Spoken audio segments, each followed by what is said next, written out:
धर्मपुर नाम के छोटे से गांव में एक साधारण सी झोपड़ी में रामू नाम का एक लोहार अपनी पत्नी सीमा और दो बच्चों 10 साल के गुड्डू और 7 साल की पिंकी के साथ रहता था। सुबह का सूरज बस उगने ही वाला था। आसमान में हल्की हल्की लाली फैल रही थी। झोपड़ी के बाहर लगे नीम के पेड़ पर बैठे पंछी चहचहा रहे थे, पर इस चहचहाहट में भी रामू के घर में खुशियों की गूंज नहीं थी। रामू हाथ में पुराना हथौड़ा लिए अपनी टूटी फूटी भट्टी के पास खड़ा था। चेहरे पर चिंता की लकीरें साफ झलक रही थी।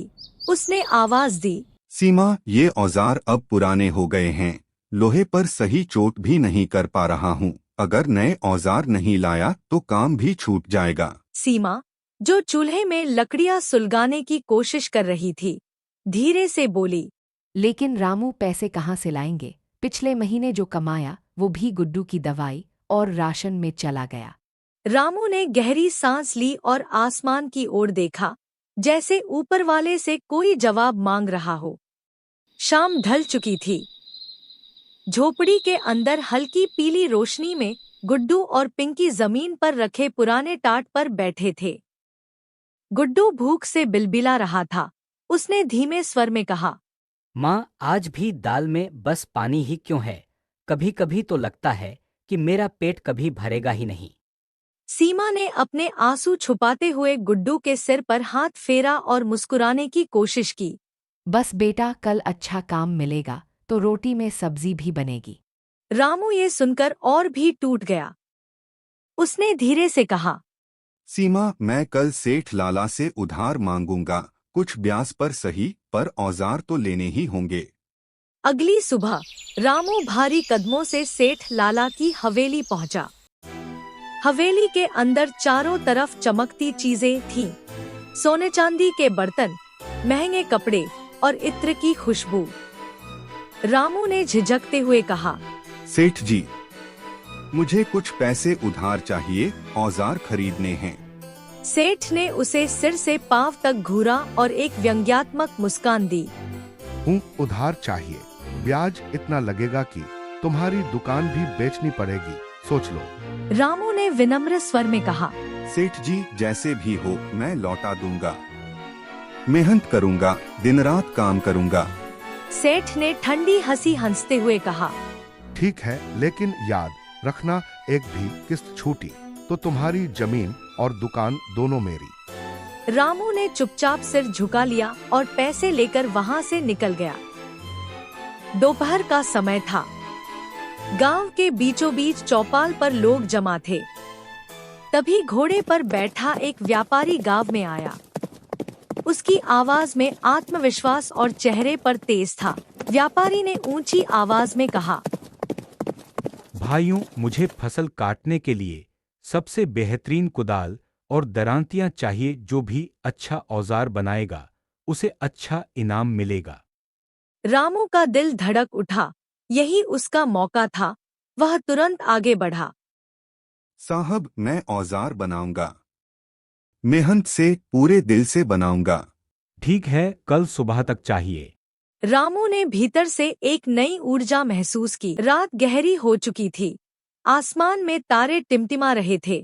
झोपड़ी के अंदर दीपक की लौ टिमटिमा रही थी और भट्टी की आग में तपता हुआ लोहे का टुकड़ा चमक रहा था। रामू हथौड़ा चलाता रहा। सीमा चुपचाप उसके पास खड़ी थी। कभी पानी देती, कभी पसीना पोंछ देती। उसने धीरे से कहा, रामू, थोड़ा आराम कर लो, सुबह तक काम भी करना है। रामू ने सिर उठाया। आंखों में दृढ़ संकल्प था।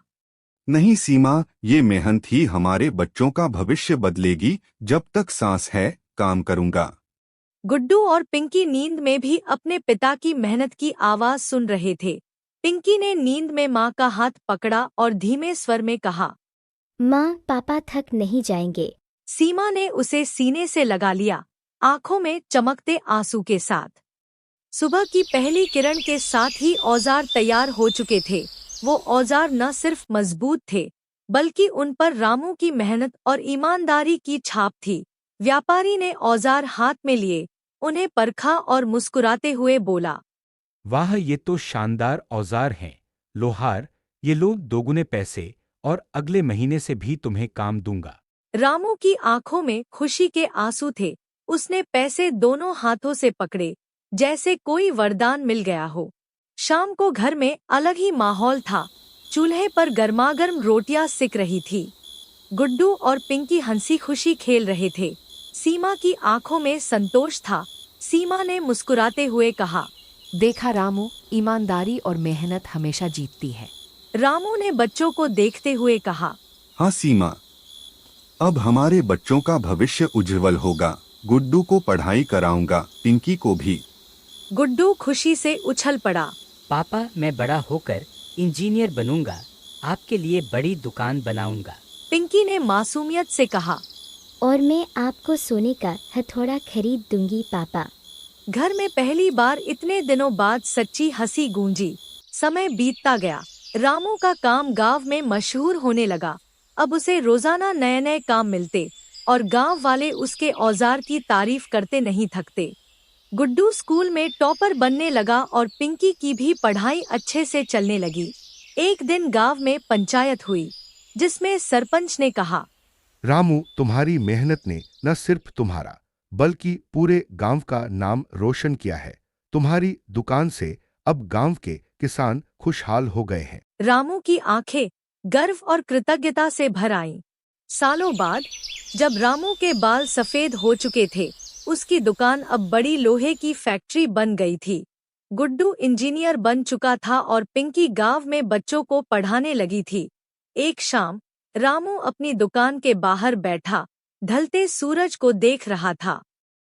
उसके चेहरे पर संतोष की मुस्कान थी। उसने धीरे से कहा, सीमा, मेहनत की चिंगारी कभी बुझती नहीं, वो हमेशा रोशनी देती है। बस विश्वास होना चाहिए। ईमानदारी और मेहनत से की गई कोशिश कभी बेकार नहीं जाती। चाहे रास्ता कितना भी कठिन क्यों न हो, आशा की चिंगारी अंत में जीवन को रोशन कर ही देती है।